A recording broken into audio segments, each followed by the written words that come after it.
Hi there, and welcome to the Alberta Update. A look at what's happening in your province. I am your host, Bruce McAllister. Thank you for being with us, as always. Coming up on the program today, the Premier is going to drop by. We're going to talk about the Navigation Centre in Edmonton. Some great news coming out of Edmonton and pushing back against Ottawa. That and more with the Premier. Education Minister Demetrios Nicolaides will be along. We will chat with him about new schools and the new social studies curriculum. And transportation and economic corridors. Minister Devin Dreeshen is here to chat about a big announcement as well this week. All that and more over the next few minutes as we look at what's happening in your province. First, we welcome in the Premier to chat with the Premier about several things. Premier, you've had a busy week, so we're going to talk about probably 5 different things. Let's start with the Navigation Centre. Look, Edmonton looks a lot different than it did 3 months ago. You gave police the powers, the resources they need to take down some of those encampments. The Navigation Centre has been a huge success. Can you tell us how big of a success and what you announced this week?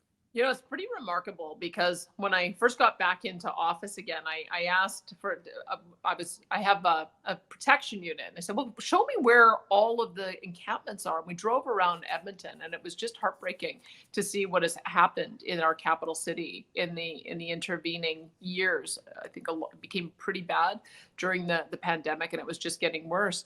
And so I resolved then that we had to clear the encampments. We had to get people help. And we have to make sure that they don't come back, because that is no way for a person to live. We want to make sure that they're supported if they've got mental health and addiction, if they've got health needs. So the Navigation Centre got established in mid-January. So we're just over 2 months in. And I did this similar tour earlier this week. And instead of having 700 tent cities, we're now down to 28 encampments. Mm-hmm. That gives you some idea of just the remarkable success. And the fact of the matter is that we've also connected 700 people to a variety of services, 2,200 different services, because a lot of people have high needs and need to be in a number of different have a number of different supports. And we're just setting people back on the road to recovery, connecting them with family, connecting them with jobs, connecting them with housing, connecting them with addiction treatment. It's changing lives. And I couldn't be more proud of the team that was behind this. Dan Williams with mental health and addiction, Jason Nixon with Seniors Community and Social Services, and of course, Mike Ellis, our Minister of Public Safety and Emergency Services.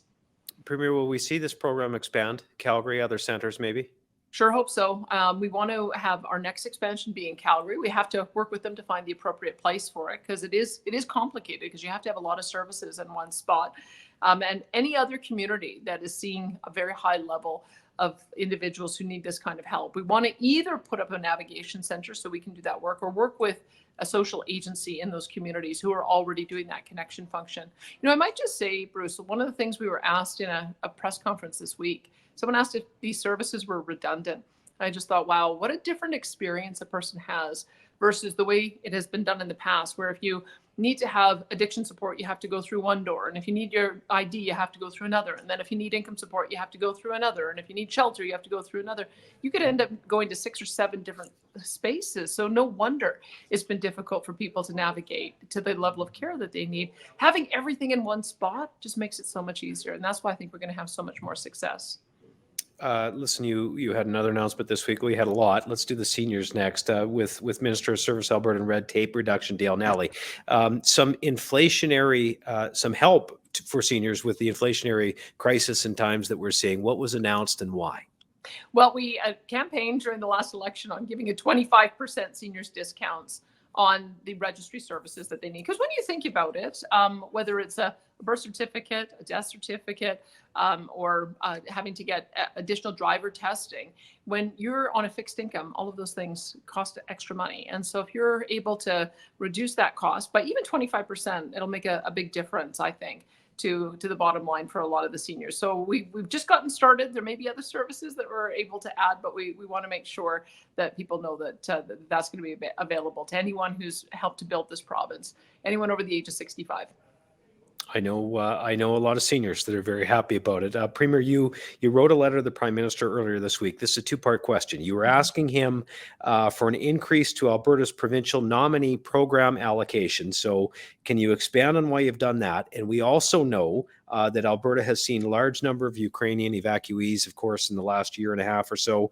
Can you provide us an update on where that is at and supports for the Ukrainians coming here? Well, Alberta is the place to be, whether you're from another province or whether you're from around the world or whether you're facing and fleeing hardship as Ukrainian evacuees are.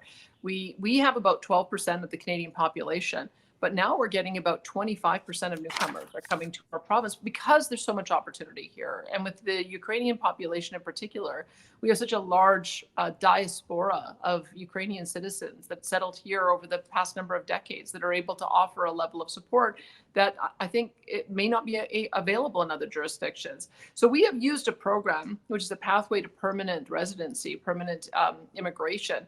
And we had asked the federal government if they would increase our numbers. We've had slow increases over the years, being able to have 10,000 people come through that program. We need 20,000 to be able to go through that program.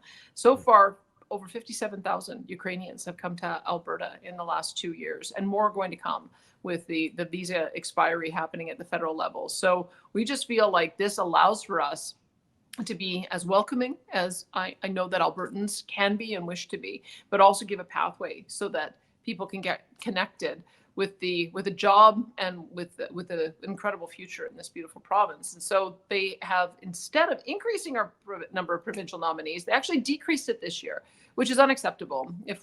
As you know, I read the Constitution a lot. My read of Section 95 of the Constitution is that immigration is concurrent responsibility, meaning we have equal rights to be able to make sure that we're offering that welcoming reception to those newcomers who are coming to our country. And we're going to fight to make sure that we get the number of nominees that we need to be able to match the needs of our economy with the people who want to arrive here. All right. Just seems to make sense, doesn't it? Hey, you were in Nisku this week for an announcement on hydrogen. What can you tell us about that? One of my favorite topics. I love hydrogen. When I read this book called Smelling Land, and it first gave me, I don't know why it's called that. It's a strange title for a book. I know I'm going to have to tell you what it is next time I talk to you. But it talked about the potential for hydrogen. And I've been thinking about it for years since. I thought it was going to be many decades into the future. And yet there are other countries around the world that have had breakthroughs in using hydrogen to fuel passenger vehicles, Toyota Mirais. There's also Hyundai vehicles and various others. And so what was exciting about the announcement this week is that the very first privately owned and operated hydrogen fueling station has set up just south of Edmonton in Leduc County. And I hope it is the first of many, because you need to build the infrastructure in order to give people the confidence that they can switch over to a zero emissions hydrogen vehicle. So I hope people are starting to think about that. There's a 5,000 car challenge that Edmonton has put out there. I think that Calgary should try to match them. That should be where the next fueling station is kind of in that Calgary area. But I think all of our mid-sized cities, if we can find a location in Fort McMurray, Grand Prairie, over in Cold Lake, in Red Deer, Medicine Hat, Lethbridge, then we can create an entire network where, whether you're in a long-haul vehicle or long-haul trucking industry, or whether you just want to have a zero emissions vehicle fueled by hydrogen and travel all over the province, you'll be able to do so. That's where we want to get to. Excellent. The possibilities are limitless, and Albertans will lead the way when it comes to being entrepreneurs in this space. Listen, I hate to end on a downer, but I have to. I want to ask you about Ottawa. Premiers across the country are still pushing back against the carbon tax, appearing in Ottawa. But I get the impression it's falling on deaf ears. Do you want to comment on that before we let you go? Well, look, I mean, there's 4 premiers who've written letters who all want to appear before committees in Ottawa. And you probably saw with Scott Moe and the treatment that he received at committee, that tells you all you need to know about the fact that they don't want to hear it, interrupting, calling points of order, delaying proceedings. If there was a real and genuine interest in hearing about the concerns of Canadians, then they would have asked us a lot earlier, and they'd be asking us in support of us all giving presentations and be respectful when we make our presentations. Because I can tell you, there are some legitimate reasons why you might want to have a fuel tax. We have a 13 cent a liter fuel tax to pay for roads. The federal government has a 10 cent a liter fuel tax, perhaps for the same reason, because they do also invest in roads, although Stephen Guilbeault doesn't want to build any anymore. But this 17 cent fuel tax that is now going on, the carbon tax coming in on April the 1st, that's just punitive. On top of that, they charge GST, which is a tax on tax, adding additional cost, not to mention the cost on natural gas. Natural gas the fuel tax is now double the amount that we're paying for the base price of natural gas fuel. It's increasing the cost of home heating, increasing the cost of transportation. None of that gets rebated to the small businesses that are providing services. All of it gets built into the cost of the products that we pay. So it's inflationary. And so the federal government keeps trying to argue that Albertans are getting rebates. But I can tell you, even the Parliamentary Budget Office says that we are spending $911 million more than the federal government rebates in this tax. People just want to have their own money left in their own pocket. We can solve this problem a different way. We can solve it by reducing industrial emissions. That is my message to Ottawa. That will always be my message to Ottawa. Well, we're lucky you're there to give it to them for us, Premier. Thanks for this. Listen, have a great Easter long weekend, and we'll see you back here in a couple of weeks. Thanks, Bruce.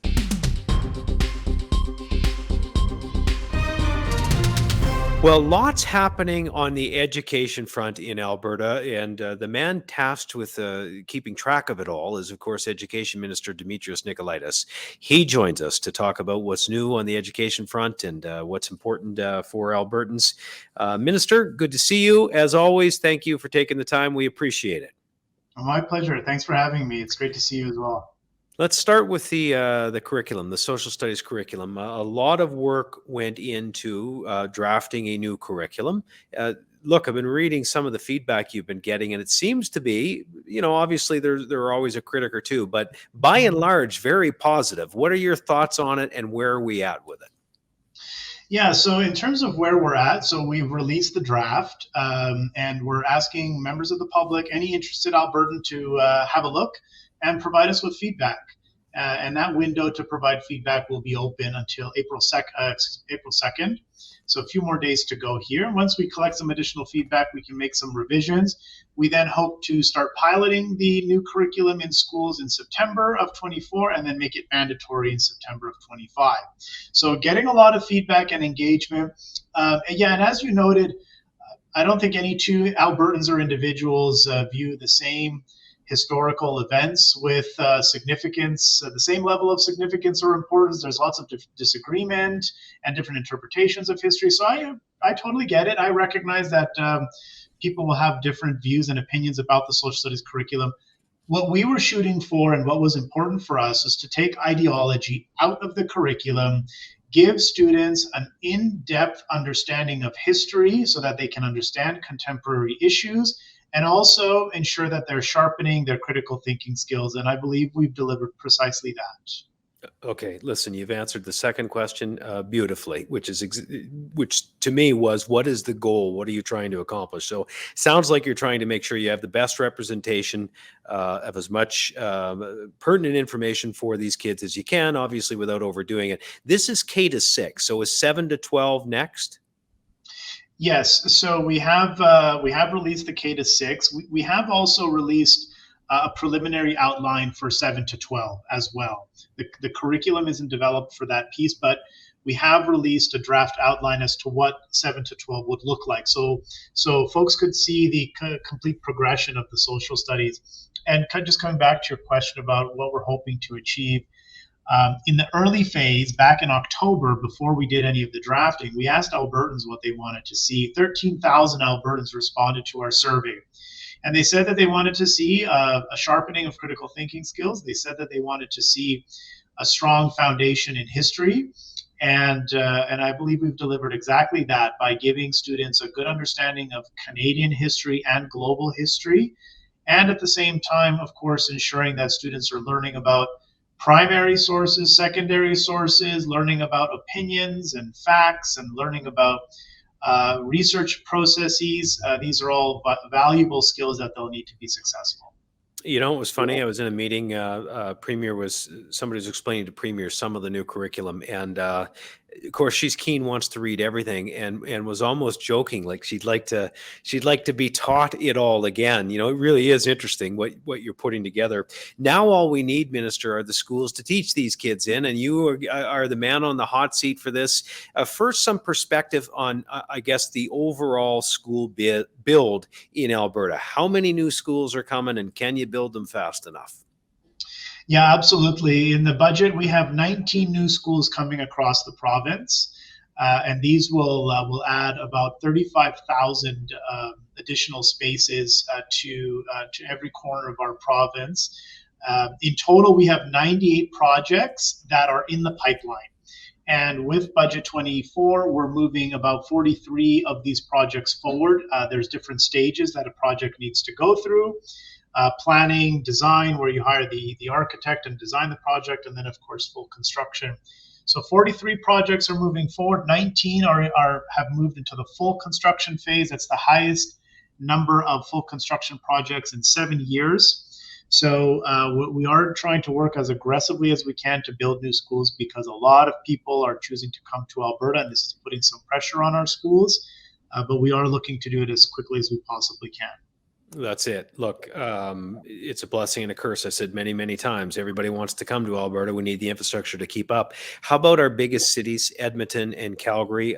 We know how many of the people and people from Ukraine and other places are coming here, of course. Are you able to keep up there? And what will we see in Calgary and Edmonton?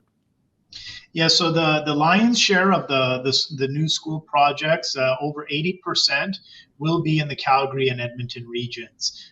So for the Calgary metropolitan area, we'll see about 18 new schools in the pipeline that we're planning to build. Those 18 new schools will add approximately 16,000 spaces for students in the Calgary metropolitan region.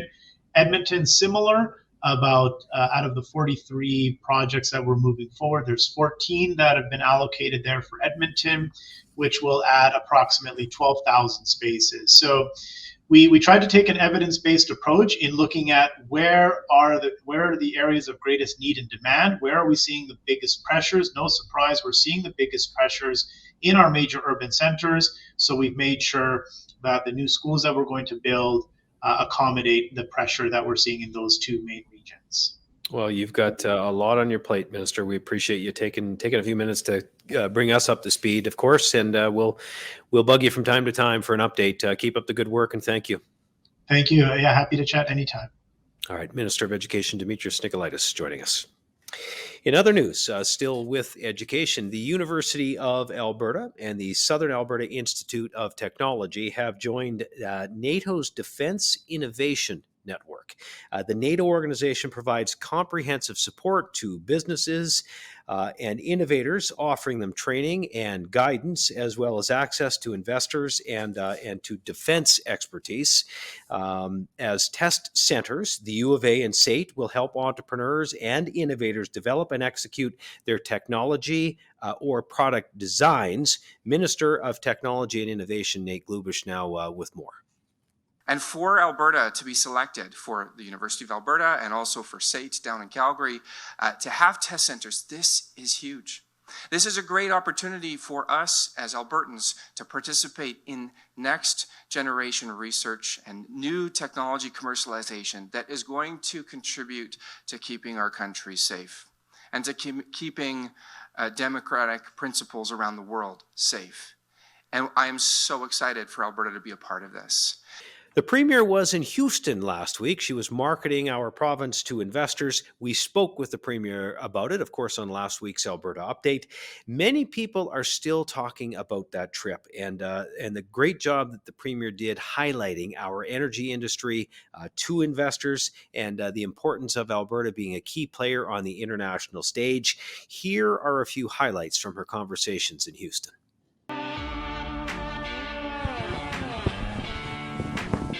So thank you for joining us for this conversation. I am joined by Honorable Danielle Smith. Any takeaways that you took from yesterday and I guess the morning so far? Well, it's a lot like our Calgary Stampede, but a lot more policy intensive. So I'm thinking maybe we should add some policy sessions during Stampede in between rodeo and chuck wagons. We've got 170 billion barrels of oil that is confirmed reserves. America's right now at 36 billion. So our reserves in Alberta alone are 5 times America's. We are the largest supplier to America, larger than Saudi Arabia, Mexico, and Iraq combined. I'm challenging our industry to be able to meet that future demand.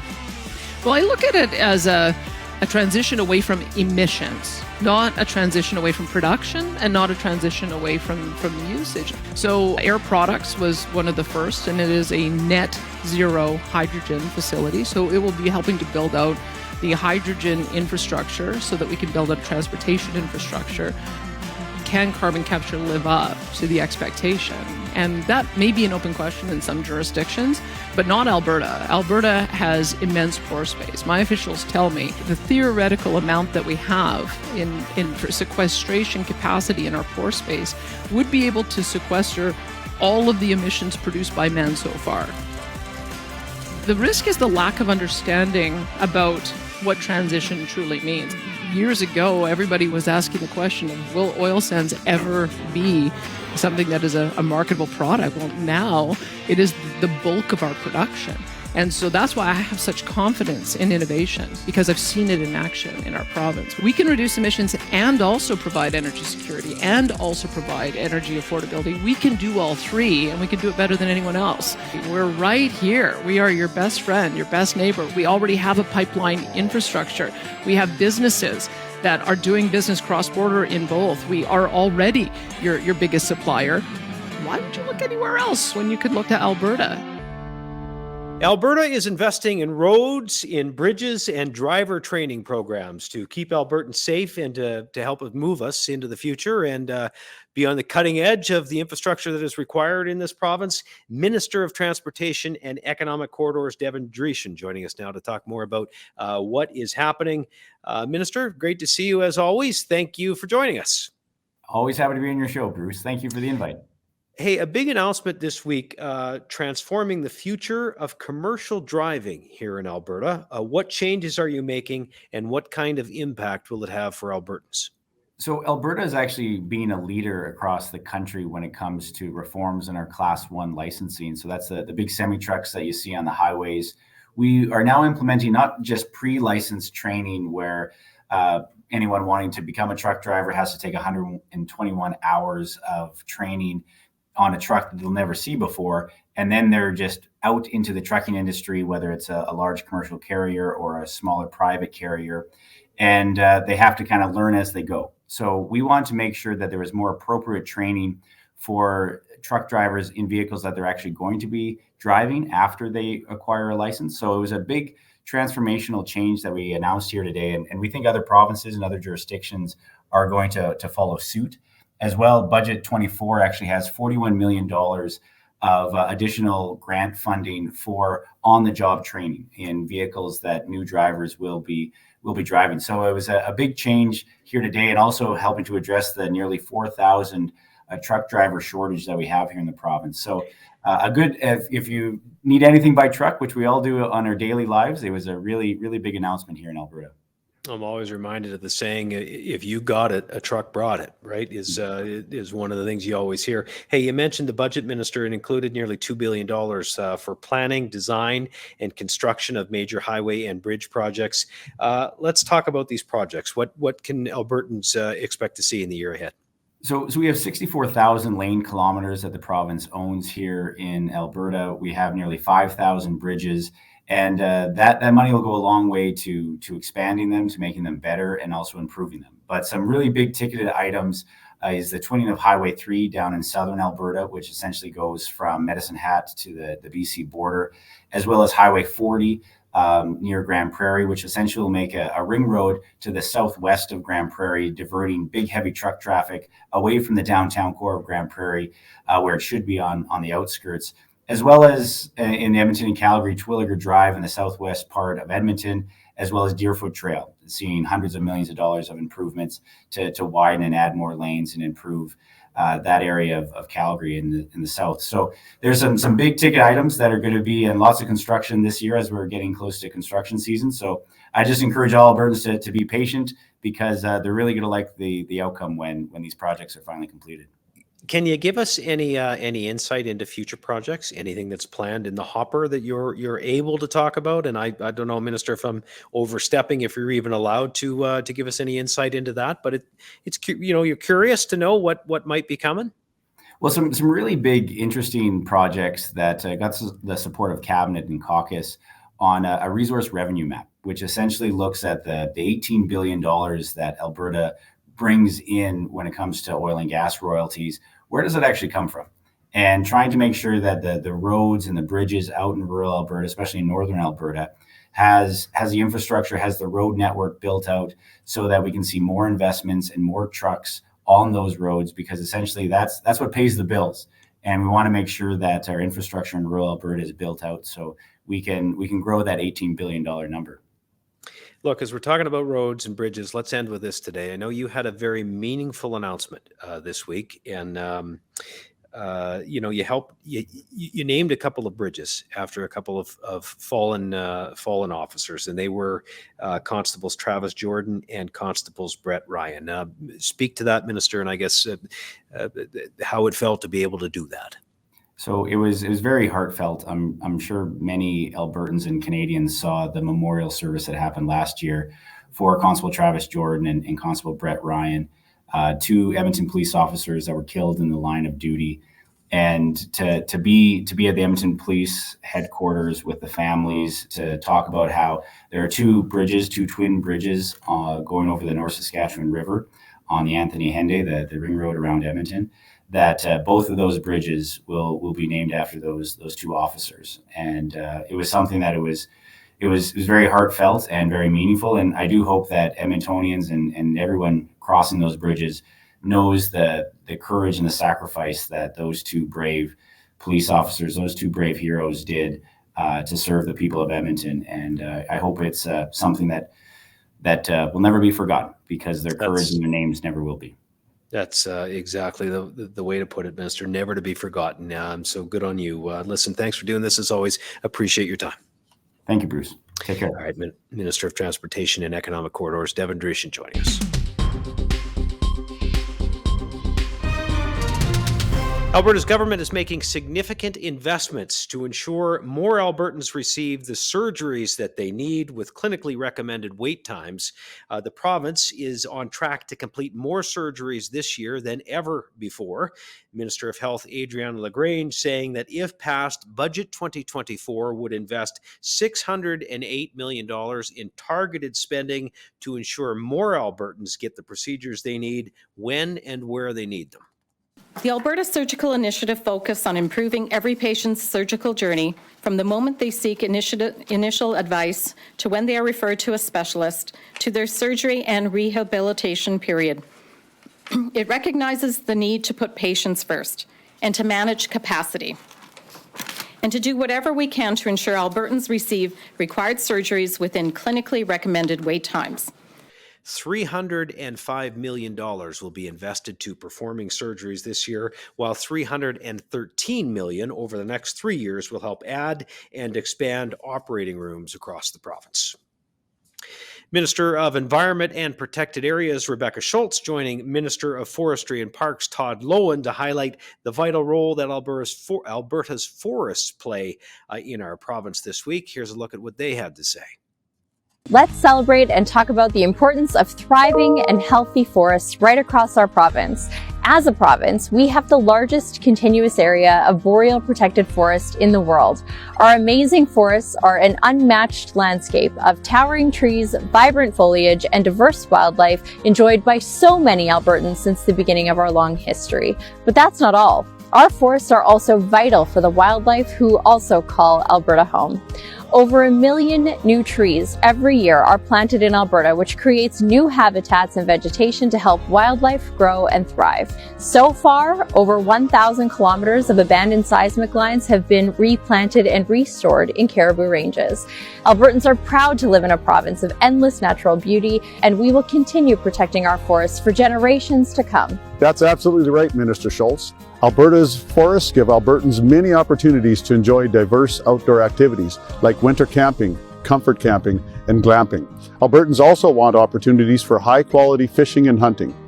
Protecting Alberta's treasured forests also means ensuring we take action to prepare for wildfire season.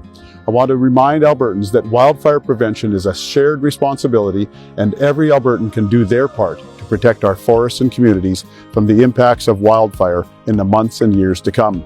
Please stay diligent and report any fires you see on the landscape by calling 310-FIRE. Albertans should also familiarize themselves with the Fire Smart principles and encourage your community to seek information about our Fire Guard program. Together, we will maintain and protect Alberta's precious forests and landscapes. With the risk of drought facing the province, Alberta's government is investing in new projects to address water supply concerns. Alberta Innovates has invested more than $75 million through its water innovation program, supporting 101 completed projects with 65 more still in the works. Mark Summers, the Associate Vice President at Alberta Innovates, says the support of the Alberta government is key to developing new ways to manage water for generations to come. The water innovation program that we're here talking about today advances the technologies, tools, and knowledge to ensure Alberta has a safe, secure, and reliable water supply so our communities, businesses, farms, and ecosystems have the water they need now and into the future. Reservoirs also play a vital role in irrigation, drought management, water security, and in flood protection. In addition to technology and innovation to fight droughts, the Alberta government is looking into the feasibility of a new dam and reservoir on the Bow River downstream of the Bassano Dam in southern Alberta.